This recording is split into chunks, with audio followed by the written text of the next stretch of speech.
आज का पहला प्रश्न आप स्क्रीन पर देख रहे हैं। आधुनिक गणतंत्र की जननी किसे कहा जाता है? तो अमेरिका प्रश्न का सही उत्तर हो जाएगा। प्रजातंत्र की स्थापना सर्वप्रथम कहां पर हुई थी? तो अमेरिका प्रश्न का सही उत्तर है।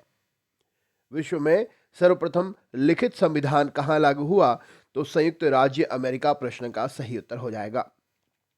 अब्राहम लिंकन ने दास प्रथा का उन्मूलन कब किया था? तो 1863 प्रश्न का सही उत्तर है। अमेरिका के राष्ट्रपति के निवास स्थान को क्या कहा जाता है? तो व्हाइट हाउस प्रश्न का सही उत्तर है। फ्रांस की राज्य क्रांति किसके शासन काल में हुई थी? तो लुई 16वां के शासन काल में हुई थी। फ्रांस की राज्य क्रांति कब हुई थी? तो 1789 में फ्रांस की राज्य क्रांति हुई थी। समानता, स्वतंत्रता और बंधुत्व का नारा किस क्रांति की देन है? तो यह फ्रांस की क्रांति की देन है। माप तौल की दशमलव प्रणाली किस देश में शुरू हुई थी? तो फ्रांस प्रश्न का सही उत्तर है। नेपोलियन का जन्म कब और कहां पर हुआ था? तो 1769 ईस्वी में अजासियो यानी कि कोर्सिका द्वीप में हुआ था। नेपोलियन का प्रारंभिक जीवन किस रूप में शुरू हुआ? तो एक सैनिक के रूप में शुरू हुआ था। नेपोलियन फ्रांस का सम्राट कब बना? तो 1804 में नेपोलियन फ्रांस का सम्राट बना। राष्ट्रवाद का मसीहा किसे कहा जाता है? तो नेपोलियन को राष्ट्रवाद का मसीहा कहा जाता है। आधुनिक फ्रांस का निर्माता किसे माना जाता है? तो नेपोलियन बोनापार्ट को आधुनिक फ्रांस का निर्माता माना जाता है। ट्राफल्गर का युद्ध कब और किसके बीच में हुआ था? तो 1805 में इंग्लैंड के साथ में ट्राफल्गर का जो है युद्ध हुआ था। नेपोलियन की सबसे बड़ी देन क्या है? तो नेपोलियन कोड नेपोलियन की सबसे बड़ी देन है। वाटरलू के युद्ध में पराजित होने के पश्चात नेपोलियन को कैद कर किस टापू पर भेज दिया गया? तो सेंट हेलेना टापू पर भेज दिया गया। नेपोलियन के पतन का कारण क्या था? तो रूस पर उसका आक्रमण करना नेपोलियन के पतन का मुख्य कारण था। नेपोलियन अपने किस कार्य के लिए अविस्मरणीय है? तो कानून संहिता के लिए वह अविस्मरणीय है। इटली के एकीकरण का श्रेय किसको जाता है? तो मैजिनी, काउंट काबूर और गैरीबाल्डी को इटली के एकीकरण का श्रेय जाता है। इटली का बिस्मार्क किसे कहते हैं? तो काउंट काबूर को इटली का बिस्मार्क की संज्ञा दी गई है। रोम को संयुक्त इटली की राजधानी कब घोषित किया गया? तो 1871 में घोषित किया गया था। जर्मनी का एकीकरण किसने किया था? तो बिस्मार्क ने जर्मनी का एकीकरण किया था। बिस्मार्क कौन था? तो प्रशा के शासक विलियम का प्रथम प्रधानमंत्री बिस्मार्क था। जर्मनी का एकीकरण किस सदी की एक महान घटना थी? तो 19वीं सदी की एक महान घटना था। कार्ल मार्क्स कहाँ का रहने वाला था? तो यह जर्मनी का रहने वाला था। समाजवाद का सबसे प्रसिद्ध प्रचारक कौन है? तो कार्ल मार्क्स प्रश्न का सही उत्तर हो जाएगा। दुनिया के मजदूर एक हों यह नारा किसने दिया? तो कार्ल मार्क्स प्रश्न का सही उत्तर है। रूस के शासक को क्या कहा जाता था? तो जार प्रश्न का सही उत्तर है। रूस का अंतिम जार कौन था? तो निकोलस, जार निकोलस द्वितीय प्रश्न का सही उत्तर है। 1917 ईस्वी में रूस रक्तहीन तात्कालिक कारण क्या था? तो 1917 ईस्वी की रूसी रक्तहीन का तात्कालिक कारण प्रथम विश्व युद्ध में रूस की पराजय का होना था। नवंबर 1917 में बोल्शेविक रक्तहीन का नेता कौन था? तो लेनिन प्रश्न का सही उत्तर हो जाएगा। आधुनिक रूस का निर्माता किसे कहा जाता है? तो स्टालिन प्रश्न का सही उत्तर है। औद्योगिक रक्तहीन सबसे पहले कहां आरंभ हुई थी? तो इंग्लैंड प्रश्न का सही उत्तर हो जाएगा। यहां पर रक्तहीन का संबंध आप क्रांति से समझ सकते हैं, क्रांति, आंदोलन या लड़ाई, है ना। इंग्लैंड में गृह युद्ध किसके शासनकाल में हुआ था? तो चार्ल्स प्रथम के शासनकाल में हुआ था। इंग्लैंड की गौरवपूर्ण रक्त क्रांति जो है कब शुरू हुई थी? तो 1688 में हुई थी। 1688 में जो क्रांति हुई थी वह किसके समय में हुई थी? वह जेम्स द्वितीय के समय में हुई थी।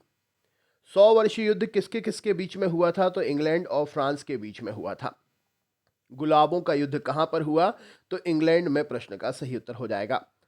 सर्वप्रथम राष्ट्रीय राज्य का संगठन कहां पर हुआ? तो इंग्लैंड में हुआ था। मैग्ना कार्टा क्या था? तो सर्वसाधारण के अधिकारों का एक घोषणा पत्र था। प्रसिद्ध मैग्ना कार्टा पर इंग्लैंड के किस राजा ने हस्ताक्षर किए थे? तो किंग जॉन ने हस्ताक्षर किए थे। एशिया में आधुनिक उद्योगों का विकास सर्वप्रथम किस देश में हुआ? तो जापान प्रश्न का सही उत्तर है। प्रथम विश्व युद्ध की शुरुआत कब हुई थी? तो 1914 में हुई थी। प्रथम विश्व युद्ध कितने वर्षों तक लड़ा गया? तो 4 वर्षों तक लड़ा गया। प्रथम विश्व युद्ध का तात्कालिक कारण क्या था? तो सेराजेवो हत्याकांड प्रश्न का सही उत्तर है। ऑस्ट्रिया के राजकुमार आर्क ड्यूक फ्रांसिस फर्डिनेंड की हत्या कब और किसने की थी? तो 28 जून 1914 ईस्वी को गैवरीलो प्रिंसिप ने बोस्निया की राजधानी सेराजेवो में हत्या की थी। प्रथम विश्व युद्ध के दौरान मित्र राष्ट्रों का विरोध करने वाले राष्ट्रों को किस नाम से जाना जाता है? तो धुरी राष्ट्र प्रश्न का सही उत्तर है। प्रथम विश्व युद्ध के लिए सबसे अधिक उत्तरदायी कौन सा देश है? तो जर्मनी प्रश्न का सही उत्तर है। 1911 ईस्वी में हुए चीनी क्रांति का नायक कौन था? तो sun यat-sen सही उत्तर है। चीन के राष्ट्रपिता कौन कहे जाते हैं? तो डॉक्टर sun यat-sen कहे जाते हैं। एशिया का मरीज के नाम से किस देश को जाना जाता है? तो चीन प्रश्न का सही उत्तर है। आधुनिक तुर्की का निर्माता किसे माना जाता है? तो मुस्तफा कमाल पाशा प्रश्न का सही उत्तर है। हिटलर की आत्मकथा का नाम क्या है? तो मेरा संघर्ष मीन कैंप प्रश्न का सही उत्तर हो जाएगा। द्वितीय विश्व युद्ध की शुरुआत कब हुई तथा कितने वर्षों तक लड़ा गया? तो 1939 में हुई और 6 वर्षों तक लड़ा गया था। द्वितीय विश्व युद्ध का तात्कालिक कारण क्या था? तो जर्मनी का पोलैंड पर आक्रमण करना। द्वितीय विश्व युद्ध में जापान ने आत्मसमर्पण क्यों किया? क्योंकि संयुक्त राज्य अमेरिका ने हिरोशिमा और नागासाकी पर एटम बम गिराए थे। अमेरिका में जापान पर अणु बमों का प्रयोग कब किया गया? तो 6 अगस्त 1945 सही उत्तर हो जाएगा। नालंदा विश्वविद्यालय की स्थापना किसने की? तो कुमारगुप्त प्रश्न का सही उत्तर है। हर्षवर्धन के शासनकाल के प्रमुख विद्वान कौन थे? तो राजकवि बाणभट्ट, दिवाकर और मयूर प्रश्न का सही उत्तर है। हर्षवर्धन के शासनकाल में कौन सा चीनी यात्री भारत आया था? तो ह्वेनसांग प्रश्न का सही उत्तर है। हर्षचरित नामक पुस्तक की रचना किसने की थी? तो बाणभट्ट प्रश्न का सही उत्तर है। दक्षिण भारत के प्रमुख राजवंश कौन से थे? तो चालुक्य वंश, चोल वंश, राष्ट्रकूट वंश और पल्लव वंश सही उत्तर हो जाएगा। कश्मीरी कवि विल्हण किसके दरबार में थे? तो विक्रमादित्य षष्ठ के दरबार में थे। वातापी के चालुक्य वंश का सर्वाधिक शक्तिशाली शासक कौन था? तो पुलकेशिन द्वितीय था। पुलकेशिन द्वितीय किस सम्राट का समकालीन था? तो हर्षवर्धन का समकालीन था। नटराज की प्रसिद्ध कांस्य मूर्ति किस कला का उदाहरण है? तो चोल कला का प्रसिद्ध उदाहरण है। प्रतिहार वंश का सर्वाधिक शक्तिशाली और प्रतापी सम्राट कौन था? तो मिहिर भोज सही उत्तर है। गढ़वाल वंश का अंतिम शक्तिशाली शासक कौन था? तो जयचंद्र प्रश्न का सही उत्तर है। चौहान वंश का अंतिम शक्तिशाली शासक कौन था? तो पृथ्वीराज चौहान सही उत्तर हो जाएगा। तराइन का युद्ध किसके बीच में हुआ था? तो पृथ्वीराज चौहान और मोहम्मद गौरी के बीच में हुआ था। परमार वंश का कौन सा राजा अपनी दानशीलता और कला विधानुराग के लिए प्रसिद्ध है? तो राजा भोज प्रश्न का सही उत्तर है। गीत गोविंद का रचयिता जयदेव किसके दरबारी कवि थे? तो सेन वंश के राजा लक्ष्मण सेन के दरबारी कवि थे। सिसोदिया वंश के प्रतापी तथा प्रसिद्ध राजा कौन हुए? तो राणा कुंभा, राणा संग्राम सिंह और महाराणा प्रताप जी हुए। किसने अपनी विजयों के उपलक्ष्य में विजय स्तंभ का निर्माण कराया? तो राणा कुंभा सही उत्तर हो जाएगा। महमूद गजनी ने कितनी बार भारत पर आक्रमण किया था? तो 17 बार आक्रमण किया था। महमूद गजनी के भारत पर हमला पहली बार कब किया था? तो 1000 ईस्वी में किया था। किस राजा ने महमूद गजनी से पराजित होकर चिता में जलकर आत्महत्या कर ली थी? तो जयपाल प्रश्न का सही उत्तर है। महमूद गजनी ने सोमनाथ के मंदिर पर आक्रमण किया था कब? तो 1025 में किया था। महमूद गजनी को सोमनाथ के मंदिर से लूटकर कितना धन मिला था? तो 20 लाख दीनार से अधिक धन मिला था। सोमनाथ की मूर्ति को तोड़कर महमूद गजनी ने उसे कहां भिजवा दिया था? तो गजनी मक्का मदीना के मस्जिद की सीढ़ियों पर और गलियों में। महमूद गजनी के साथ कौन सा विद्वान आया था? तो अल बरूनी सही उत्तर है। महमूद गजनी के भारत आक्रमण का मुख्य उद्देश्य क्या था? यहाँ के धन संपदा को लूटना। इसके दरबार में कौन से विद्वान थे? तो अल बरूनी, फिरदौसी, उसूरी और फर्रुखी। मोहम्मद गौरी किसको भारत के विजित प्रदेशों का प्रशासन भार सौंपकर गजनी लौट गया था? तो कुतुबुद्दीन ऐबक सही उत्तर है।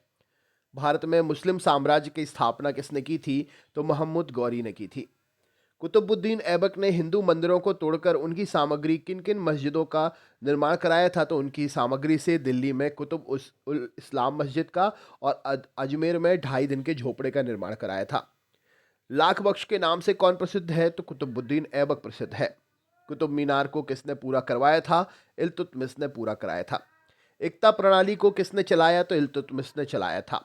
दिल्ली सल्तनत की प्रथम महिला सुल्तान कौन थी? तो रजिया बेगम थी। तुर्कान ए चोहालगानी 40 तुर्की गुलामों का संगठन की स्थापना किसने की थी? तो इल्तुतमिश ने की थी। दीवाने रियासत की स्थापना किसने की थी? तो अलाउद्दीन खिलजी ने की थी। कौन सा सुल्तान उलेमाओं की इच्छाओं का पालन नहीं करता था? तो अलाउद्दीन खिलजी सही उत्तर है। सांकेतिक मुद्रा किसने जारी की? तो मोहम्मद बिन तुगलक ने जारी की थी। किसे पागल बादशाह कहा जाता था? तो मोहम्मद बिन तुगलक को कहा जाता था। नहरों का निर्माण किसने कराया? तो फिरोज शाह तुगलक ने कराया। चौसा का युद्ध कब और किसके बीच में हुआ? तो शेर खां और हुमायूं के बीच में हुआ था। हुमायूं नामा पुस्तक की रचना किसने की थी? तो गुलबदन बेगम ने की थी। धार्मिक वाद विवाद एवं सत्य की खोज हेतु अकबर ने किसकी स्थापना की थी? तो फतेहपुर सीकरी में इबादत खाना की स्थापना की थी। 1581 में अकबर ने किस धर्म का प्रतिपादन किया था? तो दीन ए इलाही का प्रतिपादन किया था। अकबर के दरबार में नवरत्न कौन थे? तो मुल्ला दो प्याजा, हकीम हुमाम, अब्दुल रहमान खान खाना, अब्दुल फजल, तानसेन, राजा मान सिंह, राजा टोडरमल, फैजी और बीरबल। तो आज का वीडियो आपको कैसा लगा कमेंट करके ज़रूर बताएं। चैनल पर अगर नए हैं तो सब्सक्राइब करना ना भूलें। मिलते हैं नेक्स्ट वीडियो में। बहुत बहुत धन्यवाद।